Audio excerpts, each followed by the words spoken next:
The cameras flashed in Ouagadougou, and the number dropped like thunder.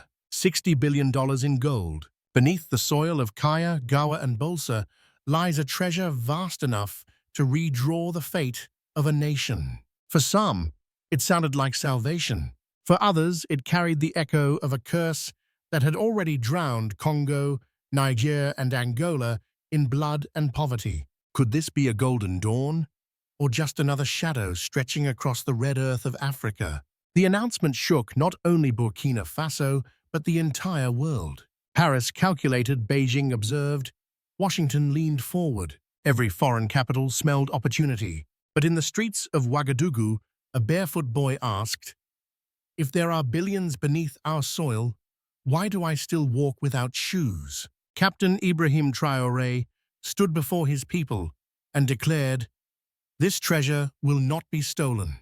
It belongs to our soil, to our people." His voice carried like a promise written into the Sahel wind. Yet history whispered warnings. For every promise of wealth, there was a story of betrayal. Stay with us. What comes next is not just about gold, but about the soul of a nation. Subscribe now and walk with us through this turning point.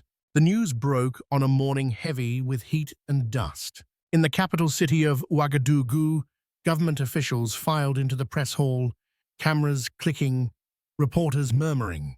At last, the Minister of Energy raised his voice.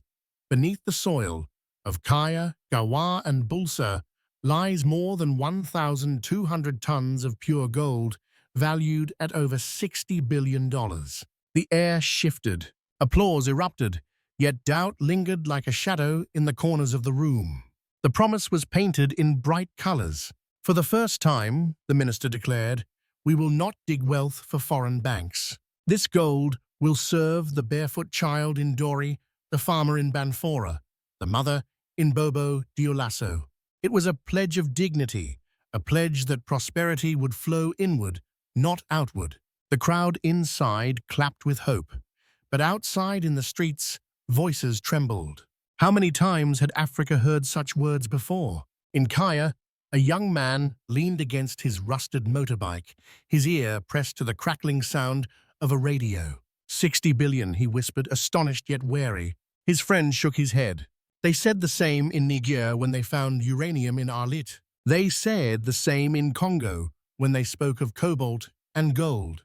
And tell me, brother, did the people there become rich?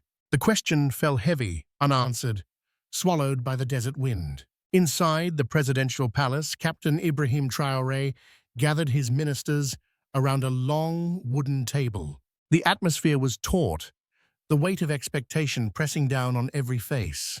He lifted the survey report, his voice sharp and deliberate. This, he said, striking the paper with his hand, is not a blessing if we repeat the mistakes of the past. This is not salvation if it feeds only foreign hands. We must write a new story. Do you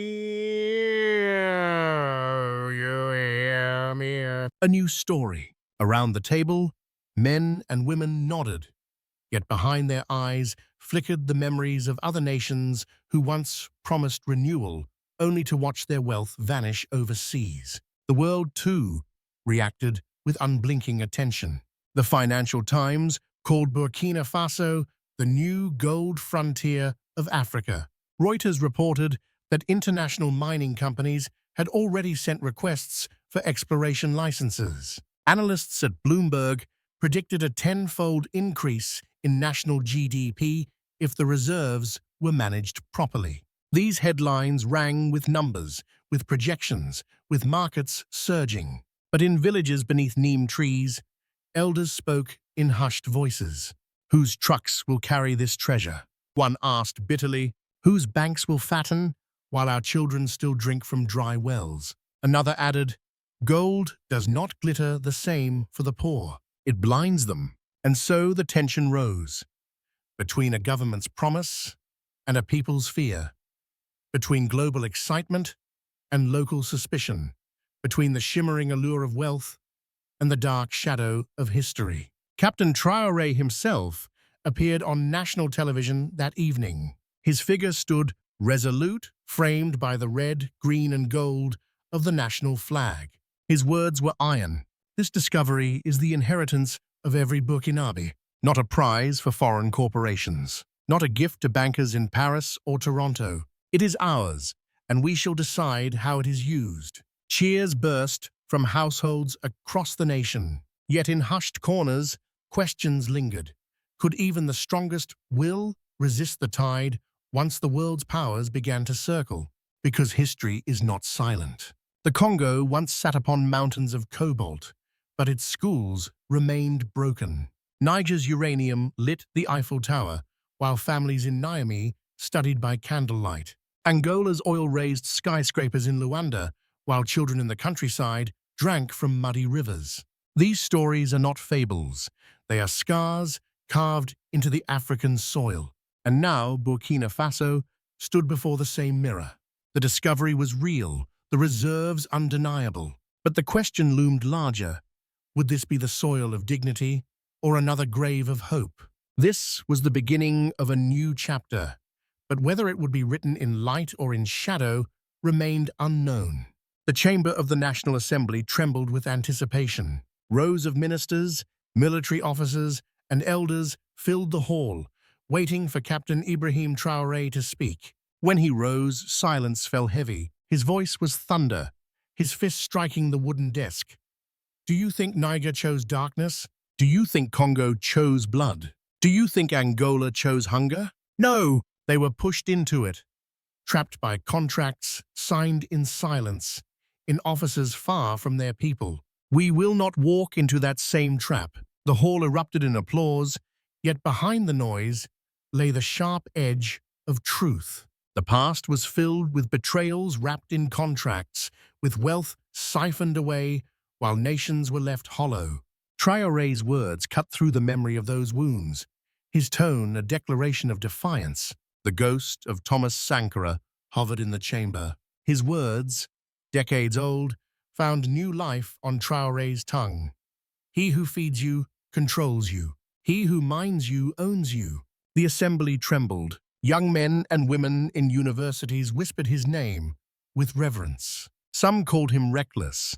Others called him the only one once brave enough to resist. Then came the turning point. In June 2025, 5 major gold mines were nationalized. The Bangu mine, once controlled by a Canadian conglomerate, was reclaimed at the cost of $60 million plus $20 million in royalties. Critics called it reckless spending. Traoré called it redemption. Better to buy our dignity, he thundered, than to sell our souls cheaply. In Bulsa, miners lifted their helmets in celebration. For the first time, they believed that the wealth they pulled from the soil might remain in the hands of their nation. But in distant boardrooms, the tremors were different. Investors frowned, consultants scribbled, ambassadors packed briefcases for hurried flights to Ouagadougou. A question began to haunt foreign capitals. Could a small, Sahelian nation set a precedent that others might follow? The media seized upon the drama.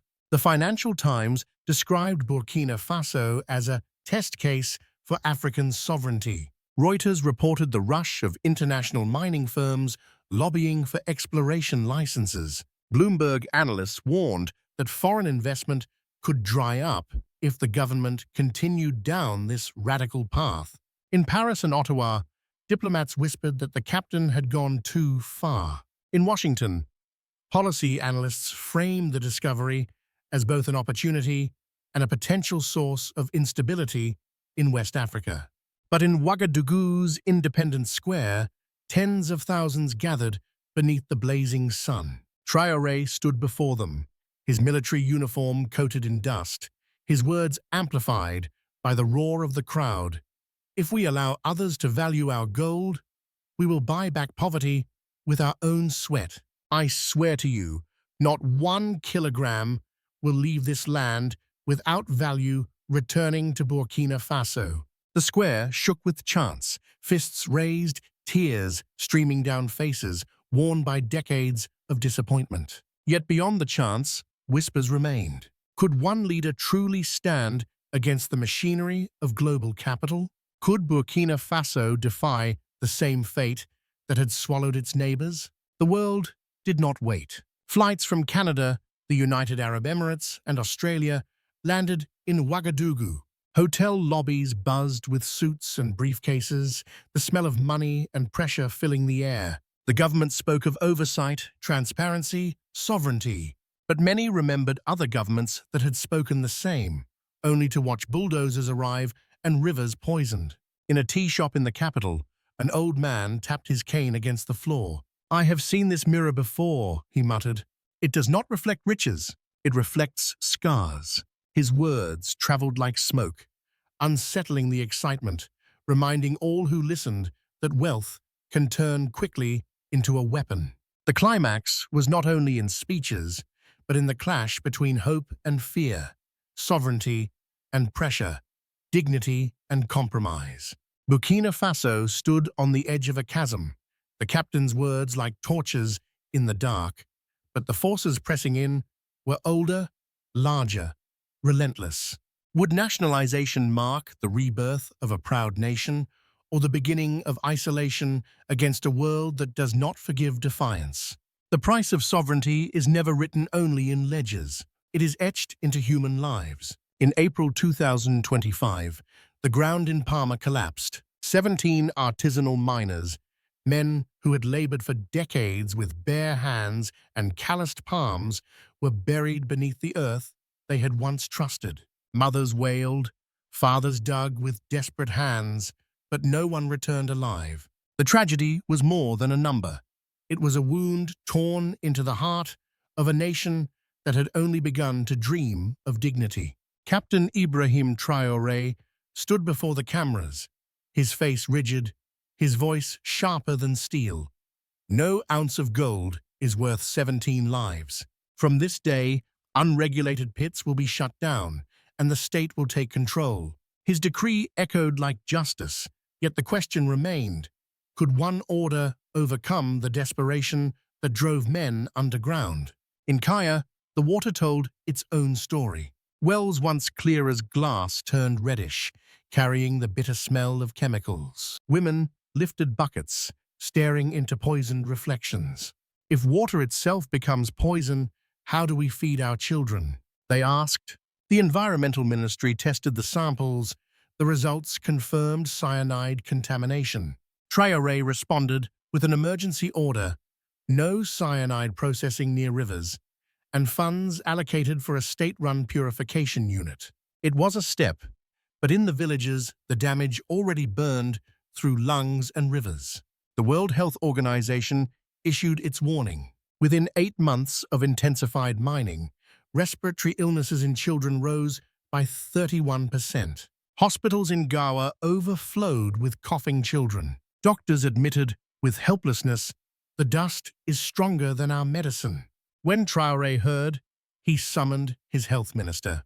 "Then we will bring medicine stronger than the dust.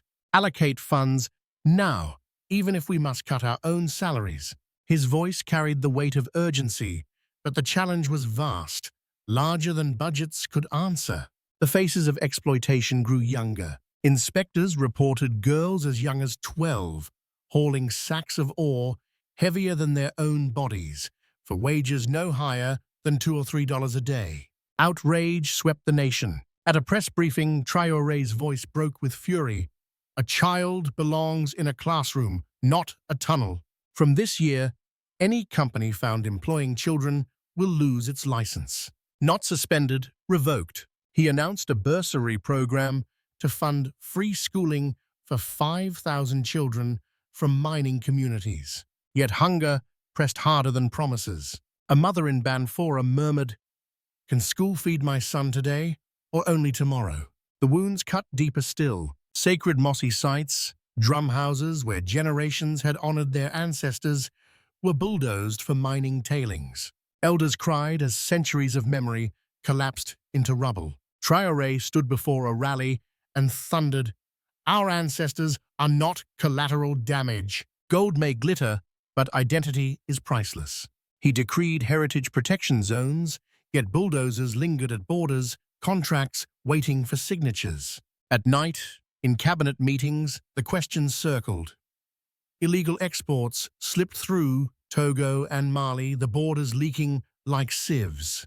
How do we stop shadows? The finance minister asked. Traore's reply was blunt. We fight shadows with light. Every shipment must be tracked, every contract published. Let the world see who profits and who pays. By June 2025, an environmental police unit was deployed, raiding illegal pits, arresting smugglers, shutting down clandestine routes. The government demanded companies fund clinics and clean water projects in mining zones. If you take from our soil, Traore declared, you must give back to our people.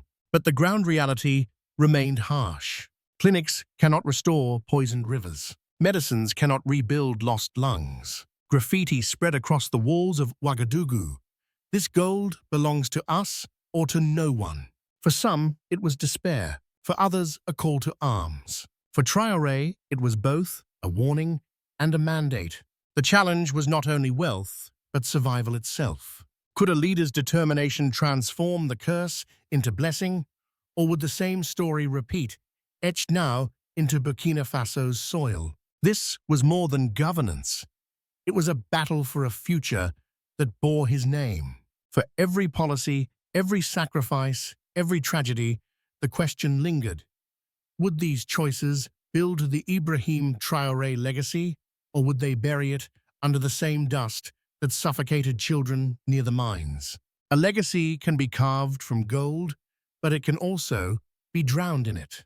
Which one will history remember? The discovery of $60 billion in gold did not remain a domestic affair. It sent ripples across the globe, unsettling boardrooms and ministries alike. In Paris, policymakers whispered about the risk of losing yet another source of influence in West Africa. For decades, uranium from Niger had powered French electricity while Burkinabe villages lit candles.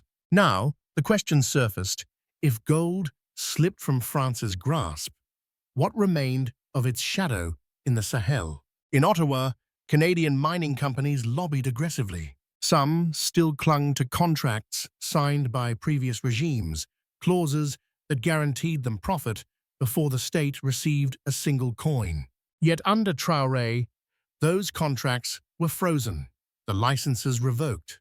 To Canadian investors, it was a shock. To Burkinabe citizens, it was justice delayed but not denied.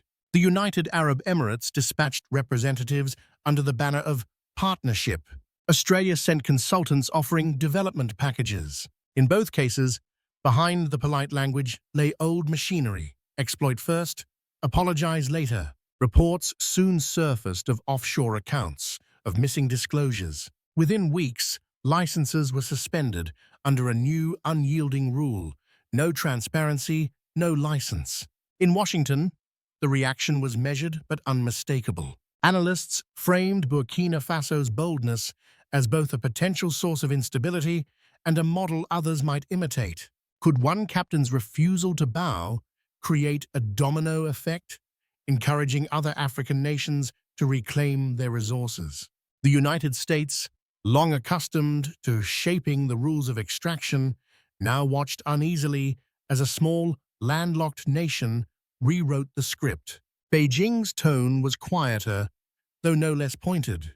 Chinese state media described Burkina Faso as a challenging partner, careful not to openly condemn. For China, which had poured billions into African infrastructure, a precedent of resource nationalism posed a silent threat. If Ouagadougou could resist, others might soon follow. Meanwhile, across Africa's diaspora forums, debates raged. Some called Traoré reckless, risking isolation. Others hailed him as the first leader since Sankara to speak not of dependency, but of dignity. The phrase Burkina Faso latest news trended, sparking arguments from London to Johannesburg, from New York to Dakar. This was no longer only about gold. It was about sovereignty, about the right to dictate the value of one's own soil. In speeches, Traoré spoke of a future beyond the present struggle, a long road towards a nation that could stand upright among equals. He called it a vision not for today, but for tomorrow's children. An Ibrahim Traoré Vision 2050, where Burkina Faso would no longer sell raw minerals for scraps, but refine, innovate, and trade as a sovereign power. The world listened, divided between admiration and suspicion. Some saw a threat, others a beacon. Would the international order crush this experiment, or would Burkina Faso prove that even the smallest nation can bend history toward its own sovereignty? In the months that followed, Burkina Faso began to chart a new path, a path few dared to imagine, and even fewer dared to walk. The first decree was radical in its simplicity. No more raw gold would leave the soil unrefined. From now on, every license required a refinery built within the nation. At a rally in Ouagadougou, Captain Ibrahim Traoré stood before a crowd, pointing to an empty plot of land marked for construction. "Here," he declared, "we shall build the first national smelter. Let Zurich and Dubai know the days of draining Africa's wealth are over." The cheers thundered, but the cost of defiance was high. Foreign executives warned of skyrocketing expenses. Traoré replied coldly, "Our people pay in blood, not in spreadsheets." The second policy cut even deeper into old habits. Every mining contract would be published in newspapers and online, written in plain French and Mouret. No hidden clauses, no secret signatures. Activists celebrated, citizens debated. If Congo had done this 30 years ago, one student asked, would millions still have died for minerals? The silence that followed was heavy with possibility. A third measure gave power back to the villages. 20% of all gold profits were mandated into a community development fund, not controlled by ministers, but managed by elected local councils. In Banfora, elders debated whether to build new wells or clinics. In Kaya, women demanded solar energy. For once, the decisions were theirs, not dictated from foreign capitals. Education, too, was reimagined as part of sovereignty. Scholarships were offered to students in engineering and geology.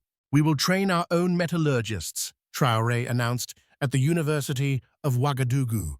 "The age of foreign experts exploiting our ignorance ends here." Young voices erupted in chants, their faces alight with a new kind of hope, a hope that knowledge itself could become armor against dependency. And yet, shadows lingered. Lawsuits from suspended companies threatened to drag the nation into costly arbitration. Neighboring governments, nervous about contagion, whispered of instability. Western analysts dismissed the policies as radical nationalism. But in the markets of Ouagadougou, vendors spoke differently. "For the first time," said a woman selling mangoes, "a leader talks as if the gold belongs to us." The road ahead was not paved with certainty. It was marked by sacrifice, by confrontation, by choices that could isolate as easily as they could empower. But it was also marked by pride, the pride of a people no longer willing to beg for respect. If one small, landlocked nation can carve dignity from its soil, what stops the rest of Africa from doing the same? The red earth of Burkina Faso holds more than gold. It holds the weight of history and the possibility of tomorrow. The announcement of $60 billion beneath the soil was never just about wealth. It was about whether a nation long defined by poverty and exploitation could finally bend its destiny toward dignity. The choice now lies not only in contracts and policies, but in courage. Can a people guard their inheritance against the machinery of global appetite? Can they resist the fate that left Congo in blood, Niger in darkness, Angola in hunger? Or will they carve a new path, one that honors their soil, their children, their ancestors? Captain Ibrahim Traoré has framed the struggle in stark terms. Better an empty treasury than a stolen one.